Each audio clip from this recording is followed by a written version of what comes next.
La guerre, la mort, l'exil.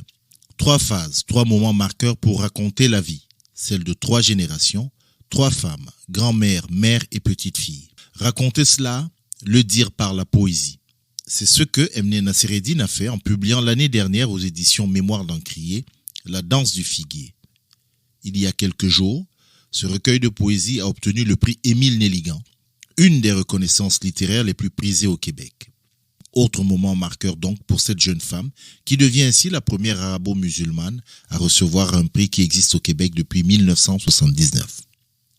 Emne Nassereddine a accepté de répondre à quelques questions de ma part. Et bien évidemment, la première a été pour moi de savoir comment s'est fait la rencontre entre Emne Nassereddine et la poésie.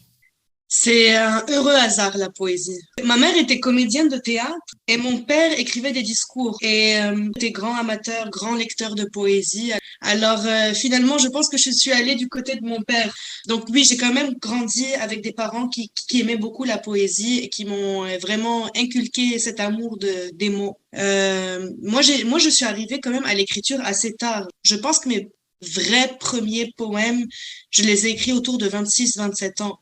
Avant, pour moi, c'était quelque chose très loin de moi, la pratique du moins. La lecture, oui, mais la pratique d'écriture, c'était quelque chose qui était loin. Et pourtant, comme elle l'affirme elle-même, rien ne prédestinait ce livre à devenir un recueil de poésie. Quand j'avais commencé à écrire La danse du figuier, le texte était plutôt sous forme de monologue. J'imaginais ça comme du théâtre, comme un texte qui allait être clamé sur les scènes. Mais je parle de ma grand-mère et je me suis dit, mais ça intéresse qui vraiment là de parler de ma grand-mère? Qui viendra écouter ce récit alors que la poésie, il y a un rapport plus intime avec le lecteur. Et finalement, je sais pas pourquoi, une fois imprimé sur du papier vraiment pour le relire, je me suis dit, mais il y a quelque chose qui va pas au théâtre. Peut-être que le texte a besoin de plus de silence, alors je suis allée vers la poésie. Le recueil de poésie La danse du figuier obtient donc le prix Émile Nelligan 2022. Comment Emne Nassereddine a-t-elle accueilli cette récompense?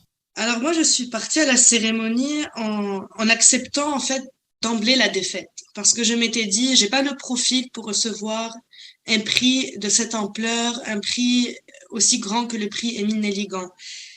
Parce que je suis arabe, parce que je suis musulmane, je suis fille d'immigrés. Pour moi, c'était quelque chose vraiment d'inaccessible, un prix comme ça. Euh, Quand je dis aussi le mot défaite, c'était déjà quand même une victoire en soi d'être nominé.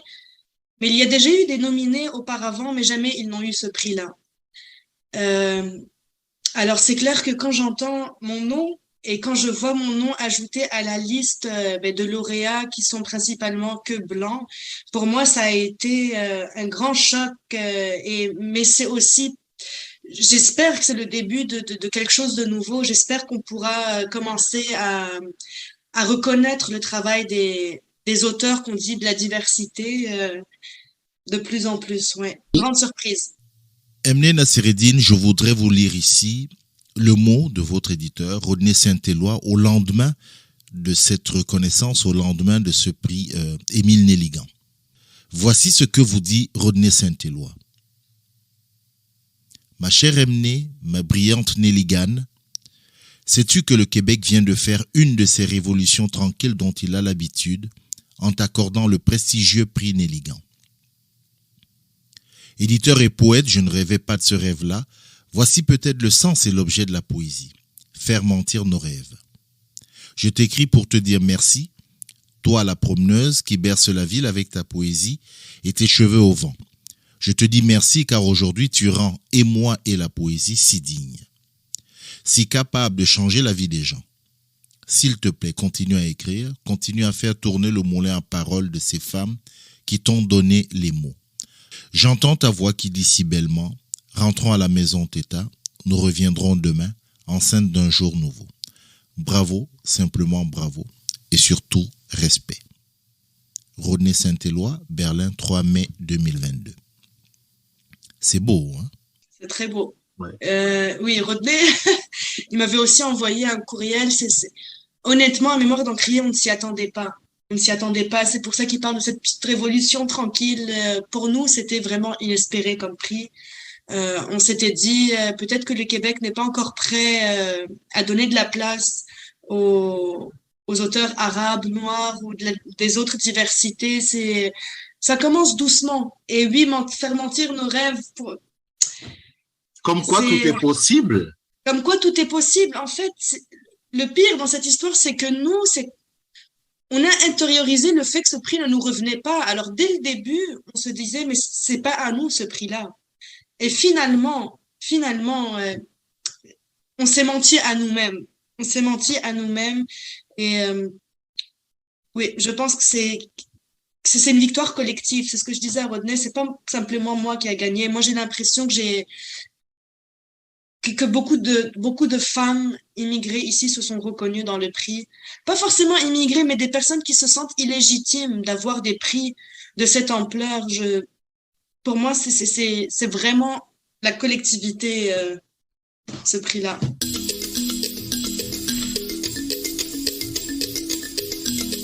Pour le jury du prix Émile Nelligan, ce recueil de poésie, là, dans du figuier, mérite le prix parce que, j'ouvre les guillemets, à l'heure d'une guerre sans merci et d'un déplacement de population massif, ce livre s'adresse aux exilés, nostalgiques de leur pays d'origine, ainsi qu'à celles et ceux qui voudront mieux comprendre combien quitter un pays laisse des traces indélébiles.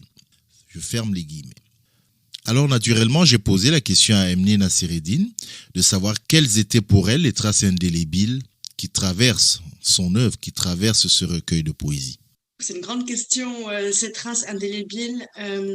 Moi, mes parents ont quitté le Liban à cause de la guerre. Donc déjà, je pense que quand j'étais en gestation dans le ventre de ma mère, j'ai beaucoup hérité de cette anxiété, de cette peur et de ce sentiment d'urgence, de menace. Et en écrivant, pour moi, ça a été une manière de venir poser ma famille dans un lieu de refuge, dans un lieu sécuritaire. En 2006 aussi, j'ai connu la guerre et vraiment, l'écriture, pour moi, ça a été un lieu de refuge. Mais je pense que j'existe aussi en tant que poète au-delà du fait que je suis libanaise et fille d'enfants de la guerre. Je comprends que ça puisse parler aux exilés et à ceux qui fuient et ceux qui veulent comprendre, mais j'aimerais dire que ce livre, il s'adresse tout simplement à ceux qui aiment la poésie. Pour moi, Je vous ai parlé de 3 générations, de 3 femmes, la grand-mère, la mère, la petite-fille. Fadoua, la mère, Emne, la petite-fille, donc il y a une grand-mère, Teta, et Teta est le personnage central de ce recueil de poésie. Qu'est-ce qu'elle représente aux yeux de sa petite-fille, aujourd'hui auteure?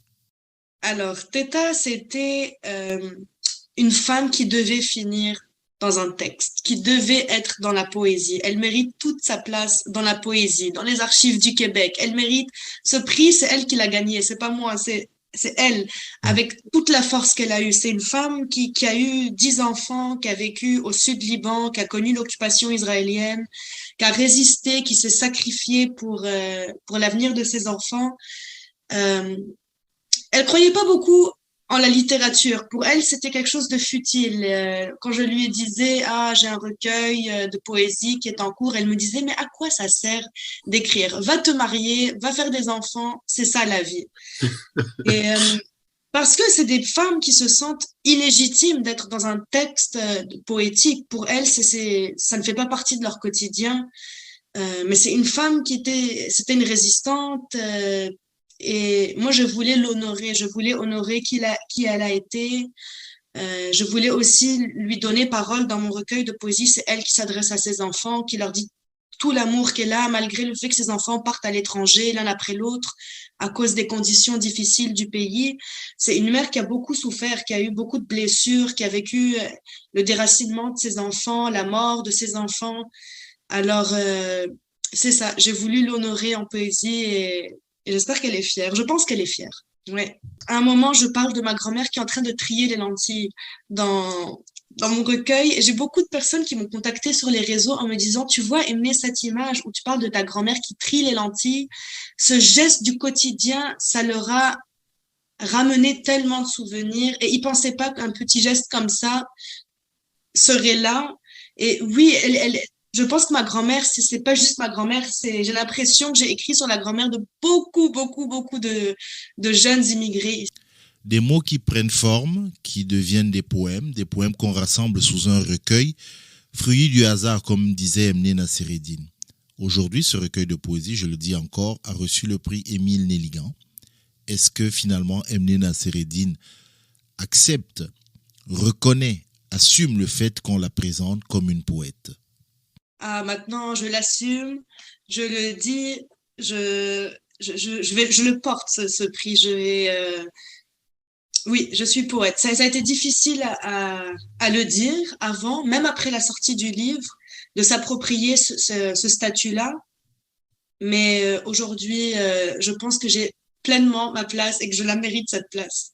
Mais moi, j'écris toujours en répondant à une urgence. Je me mets jamais devant l'ordinateur chaque matin en me disant, OK, aujourd'hui, il faut écrire pendant 1 heure. Si je n'ai rien à dire, je ne le dis pas. Pour moi, l'écriture, s'il n'y a pas de plaisir qui vient avec l'écriture, ça ne sert à rien. Du moins, personnellement, après, chaque poète a sa propre pratique d'écriture. Facile ou difficile, c'est clair que les sujets que j'aborde, ils ne sont pas faciles, mais c'est ça aussi la poésie, c'est de mettre ces choses difficiles en beauté, c'est de faire sortir la beauté de ces choses-là. Alors pour finir, écoutons la beauté des mots de la lauréate Emne Nassereddine. Je vais finir avec le mot de la fin de la danse du figuier. Dans cette grammaire du monde et de la blessure, je m'efface sur les ventres des vainqueurs. J'ai signé. Montréal est blanche, Beyrouth puise le rouge à l'infini.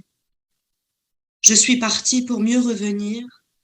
J'ai quitté mon pays, mais je ne désoleillerai pas.